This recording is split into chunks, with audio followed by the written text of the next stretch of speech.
Começa agora o podcast Agro e Prosa com o jornalista Divino Ronaldo. Esse podcast tem por objetivo falar do agronegócio de um jeito descontraído, fácil e descomplicado.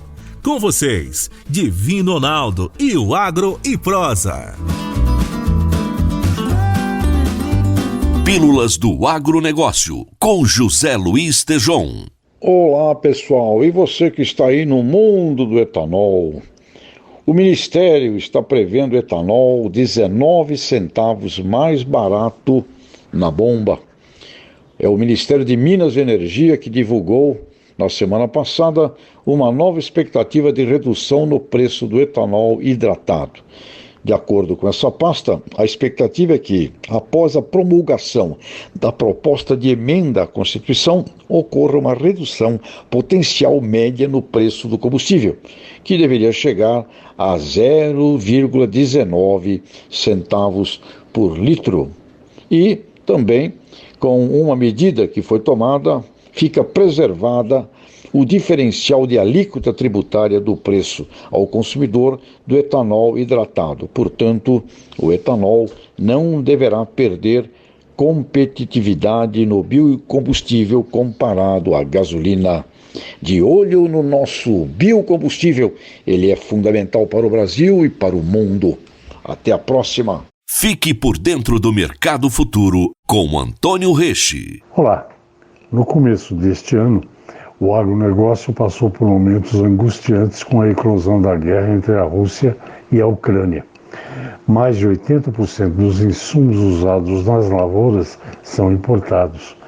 E mais, vêm daquela região. Com o conflito, tanto as importações quanto as exportações ficaram prejudicadas. Por esse motivo, autoridades brasileiras pegaram um avião e saíram à procura de novos fornecedores. O susto de faltar fertilizantes para a safra de verão 2022-23, que começará a ser cultivada no próximo mês, foi grande. Pois bem, os números das importações de fertilizantes até o mês passado são tranquilizadores. Chegaram aos portos brasileiros 21.800.000 toneladas do produto, 14,7% a mais que no mesmo período do ano anterior. E, ao contrário do que se imaginava, da Rússia em julho foram desembarcadas 828.000 toneladas, mais do que as 751.000 toneladas registradas no mesmo mês de 2021. Até o mês passado, portanto, aquele país foi responsável por 24% de tudo que foi comprado pelo Brasil. Ou seja, continua a ser o maior fornecedor de fertilizantes. Apesar da boa notícia, não deixe para comprar na última hora. Lembre-se que quem chega primeiro ao rio bebe a água mais limpa.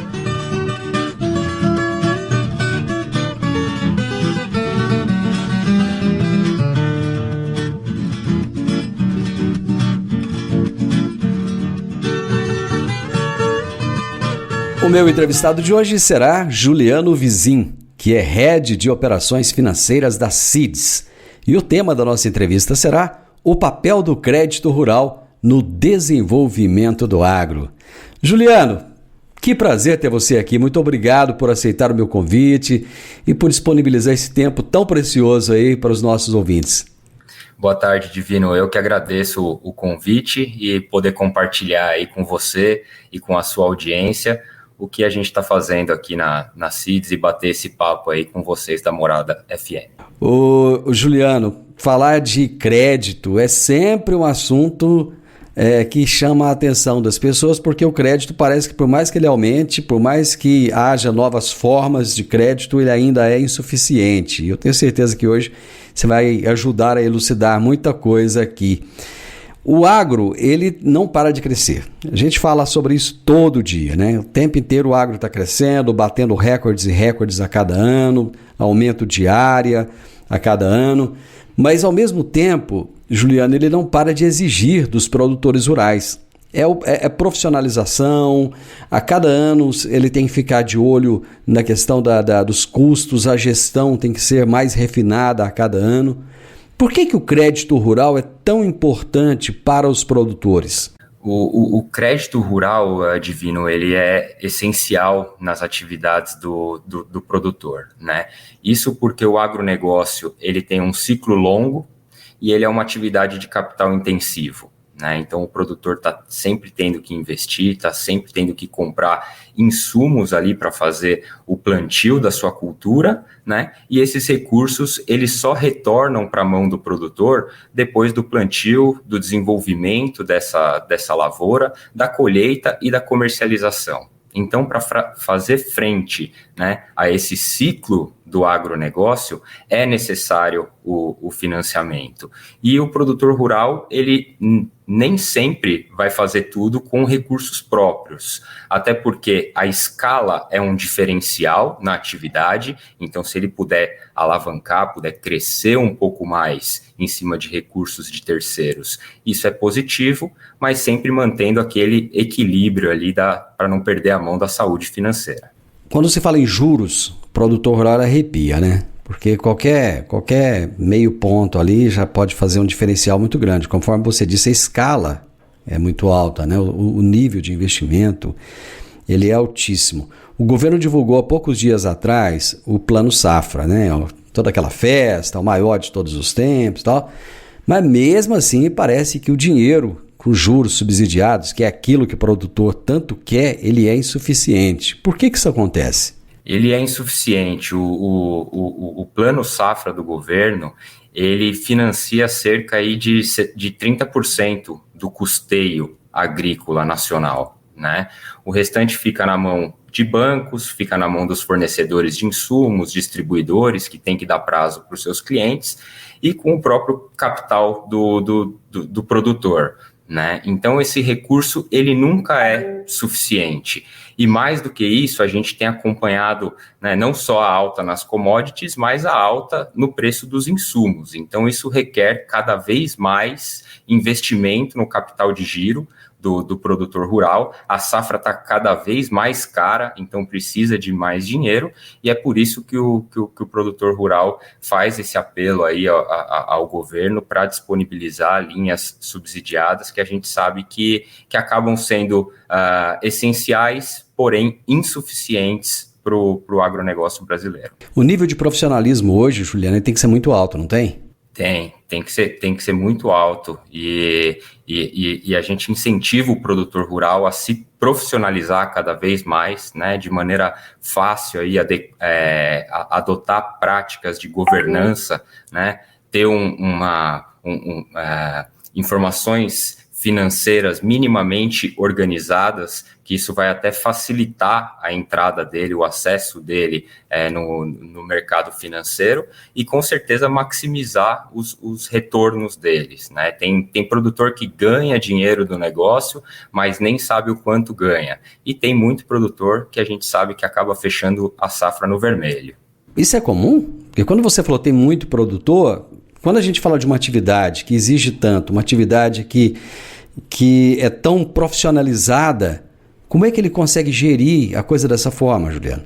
Olha, esses números a gente acaba vendo um pouco de tudo, mas estima-se que mais da metade dos produtores rurais feche o ano ali no vermelho, né? Muitas vezes o produtor, ele tem um resultado ali que é suficiente para bancar as suas despesas, ele consegue ali, além de bancar com o seu custeio, bancar com as suas despesas familiares, mas ele tem um capital muito grande alocado ali na sua fazenda. Então, se realmente ele está tendo rentabilidade em cima daquele investimento que ele faz no agronegócio, são poucos os produtores que têm esse retorno e são poucos os produtores que tem essa visão de que efetivamente ele tem retorno em cima do capital que ele tem alocado no agronegócio dele. Quais atividades podem ser financiadas pelo crédito rural? As atividades agrícolas em geral, né, podem ser financiadas pelo crédito rural. As grandes culturas como grãos, soja, milho, trigo, café, hortifruti. Então, a atividade primária, em geral, ela tá dentro do escopo aí do crédito rural, além de outras linhas aí para estocagem, para comercialização dos produtos. Então, hoje em dia, no crédito rural, você tem uma ampla gama de produtos aí que são oferecidos para o produtor rural, desde a parte de custeio, armazenagem, comercialização, até para financiamento de ativos fixos, de investimentos que os produtores rurais precisarem fazer.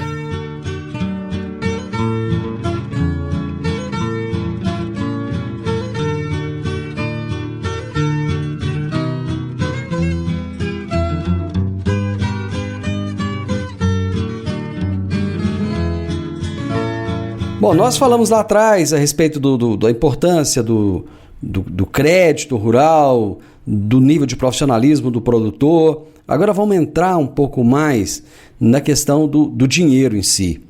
O produtor hoje, ele já não é mais refém apenas de uma instituição financeira como era no passado, né? Houve uma época em que ele tinha uma instituição que ele tinha que ir lá e sentar e conversar com o gerente, muitas vezes fazer uma amizade, levar o gerente na fazenda, né? Para comer um churrasquinho. Hoje em dia tudo isso mudou, né? Ele tem várias opções e aí entram as fintechs, que é uma nomenclatura relativamente nova. A gente tem falado a respeito das fintechs aqui no programa, e você faz parte de uma dessas fintechs, que é a Seeds. Eu gostaria que você falasse o que é a Seeds, como ela surgiu e qual o objetivo dela. Perfeito. É o que você comentou. O produtor rural, ele vinha de pouquíssimas opções, ali, pouquíssimos bancos com quem eles conseguiam operar. Não só as fintechs, mas outros bancos comerciais relevantes começaram a se aproximar um pouco mais do produtor rural, mas ainda tem uma discrepância muito grande, né, entre o produtor rural que o grande banco, né, procura, que são aqueles grandes produtores rurais. A gente vê os principais bancos privados aí do Brasil atendendo 1.000, 2.000, 3.000 produtores rurais, que são de larga escala, né, o produtor grande que interessa para esses bancos, mas que ainda atendem aquela grande massa, né, de 5 milhões de produtores rurais que a gente tem no Brasil, de uma forma não especializada. Atende o produtor rural como se estivesse atendendo algum outro cliente dele ali do varejo, sem considerar que ele é um produtor rural, né?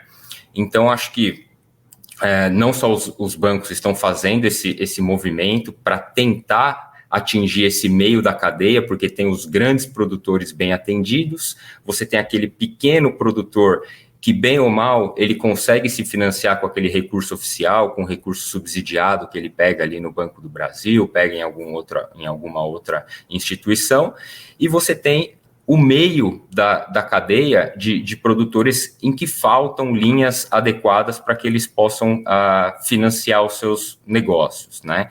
E acho que é aí que entra a oportunidade para empresas como a Seeds, né, que vem diminuir um pouco essa assimetria de informação que tem dentro do setor, né? A Seeds, ela une os elos aí do agronegócio, né, através de programas de relacionamento com a indústria, com revendedores, distribuidores e com produtores rurais, e através desse programa, a Seeds, ela tem acesso a dados, ela conhece esse produtor rural e também ela consegue mostrar para investidores a qualidade daquele produtor rural. Então, o papel da Seeds nesse meio de campo é realmente reduzir essa assimetria de informação e levar uma linha adequada para o produtor rural que tem um perfil de risco bom e levar informação para o investidor que tem apetite a financiar a safra desse produtor rural. Então, eu entendo que aí a importância de players de fintechs como a Seeds no mercado. Tudo isso é muito novo, né? Essas As fintechs, elas surgiram há pouco tempo, né? Que elas começaram a se destacar, começaram a chegar até a mente do produtor. Quais são as vantagens que ele tem em negociar com uma fintech, comparado, por exemplo, com o sistema tradicional que ele já negociava há décadas? Hoje em dia o crédito, né, ele acaba sendo muito moroso, né? Quando o produtor ele entra ali com uma solicitação de crédito junto a um grande banco, muitas vezes ele tem que esperar meses até que os recursos sejam liberados, né? Então, as fintechs elas vêm num papel de desburocratização, né, desse financiamento, então trazendo todo um processo mais ágil para o produtor rural, né, aprovações de limite de crédito de uma forma mais rápida, e as fintechs elas ainda desfrutam de um ambiente regulatório mais leve do que os grandes bancos. Então, você acaba tendo menos burocracia, você acaba tendo mais agilidade e muitas vezes soluções em que você usa fundos de investimento, em que você usa outros veículos para fornecer o crédito e que você acaba fugindo de alíquotas ali como um imposto sobre operações financeiras, você traz uma linha com um preço bastante competitivo lá para a ponta. Então, essas são algumas das vantagens aí de se operar com uma fintech. Bom, eu ainda fiquei com uma dúvida, e eu parto do princípio que se eu fiquei com a dúvida,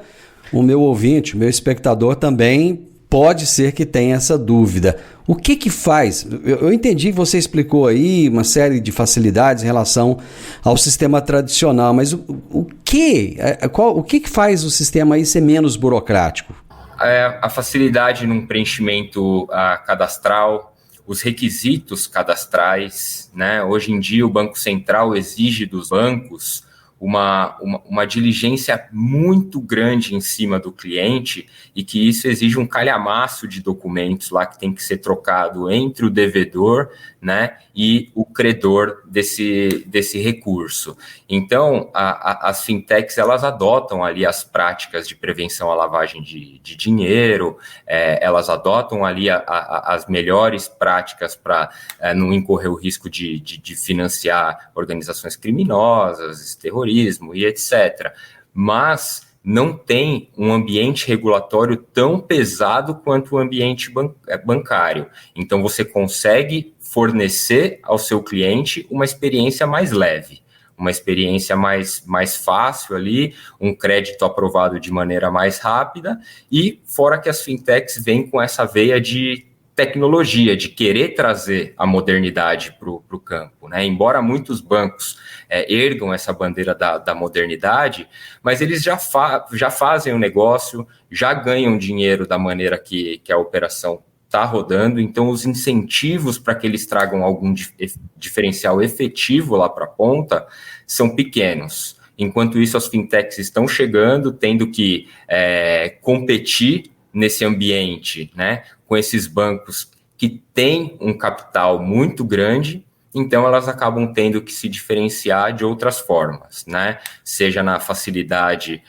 operacional, seja na agilidade em que ela traz esse retorno. Então, esses são os diferenciais aí de você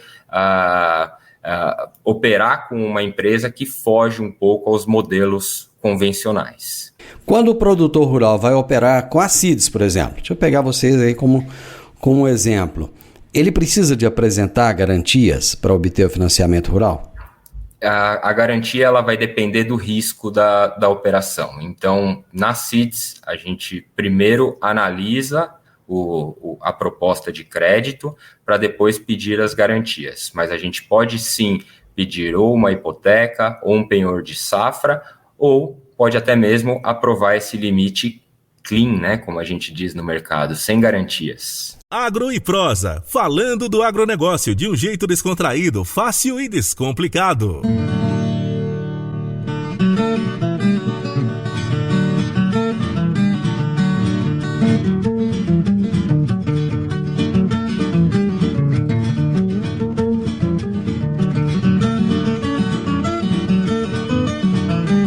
Juliano, A CIDS está disponibilizando crédito para a cadeia do agronegócio, conforme você disse, né, com menor burocracia, custo competitivo e prazos adequados, né, essas culturas financiadas.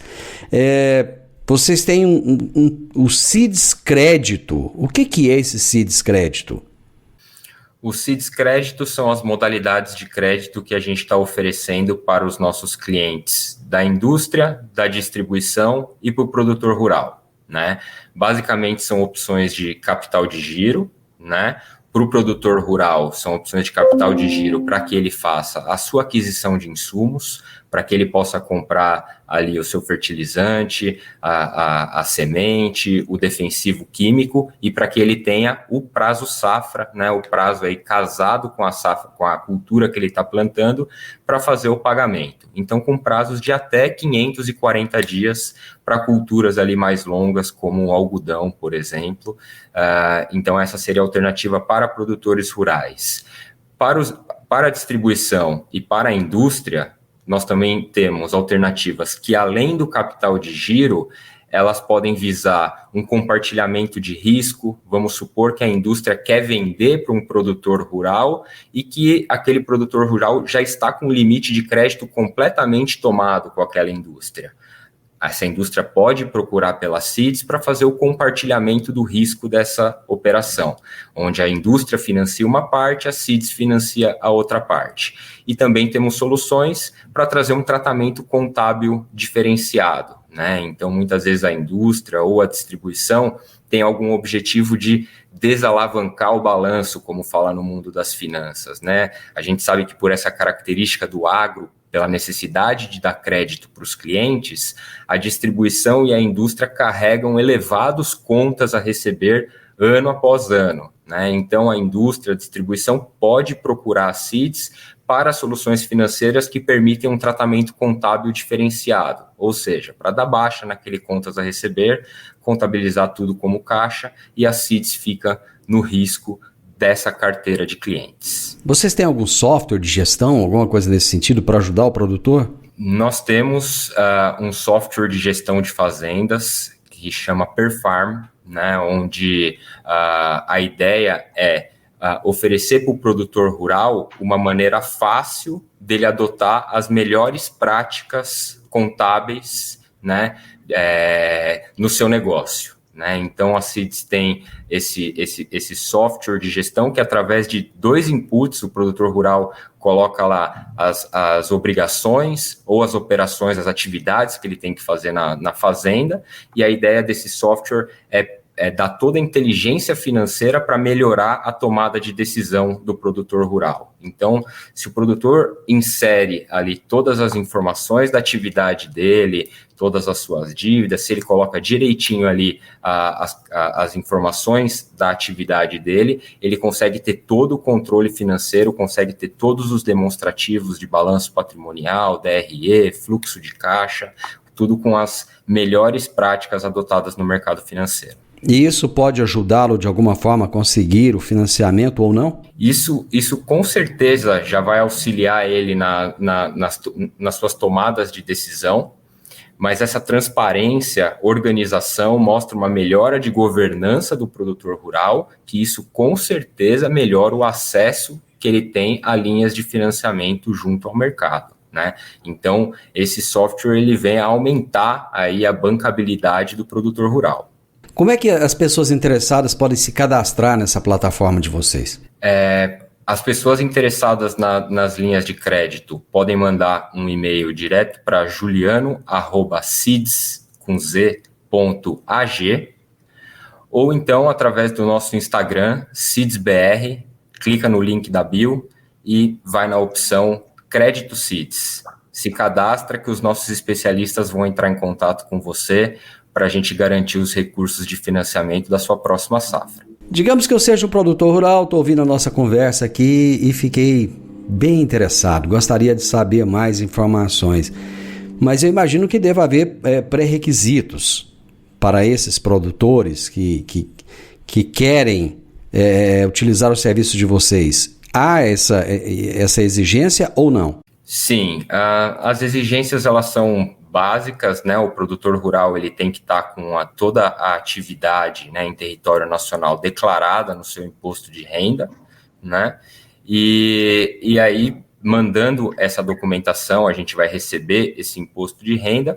O volume e o prazo da operação ele é dado após a análise, né? Mas o único grande requisito é ele ter toda essa operação formalizada, digamos assim. Como é que funciona a questão do limite de crédito? Você já falou que é feito toda uma análise, mas eu gostaria que você exemplificasse um pouco mais. Olha, o limite de crédito, né, normalmente ele é balizado em relação ao porte do produtor rural, né? Então, estima-se ali quanto que o produtor rural vai gastar no determinado custeio daquela área, né?